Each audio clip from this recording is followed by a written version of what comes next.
Hello, আসসালামু আলাইকুম। আপনারা সবাই কেমন আছেন? আলহামদুলিল্লাহ আমরা সবাই ভালো আছি। এখানে হচ্ছে আমি ৫ কেজি টমেটোর সস বানাচ্ছি।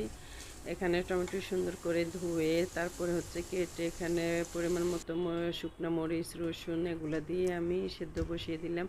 এখন সিদ্ধ করা হয়ে গেছে। এখন হচ্ছে এগুলো আমি ব্লেন্ডারে ব্লেন্ড করে ভালোভাবে ছেঁকে নেব, যাতে টমেটোর বিচিগুলো আমি মানে ছাঁকার পর এগুলো ফেলে দিতে পারি, তাহলে স্মুথলি একটা ব্যাটার বের হবে।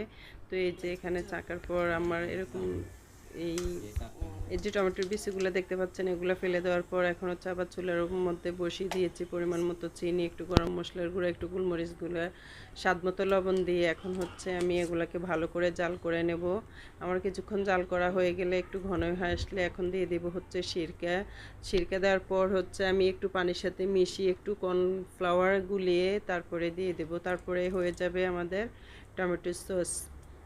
তবে এই সসটা খেতে মানে খুবই মজাদার, খুবই সুস্বাদু। আসলে বাসায় যদি আপনারা ট্রাই না করেন তাহলে মানে এটার টেস্ট কখনো বুঝতে পারবেন না।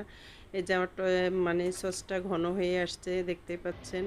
এটা মানে এই যে আমার সস বানানোর পর আমার ৫ কেজি টমেটোর এইটুকু পরিমাণ সস হয়েছে। তো আর কি, সবাই ভালো থাকবেন। আল্লাহ হাফিজ।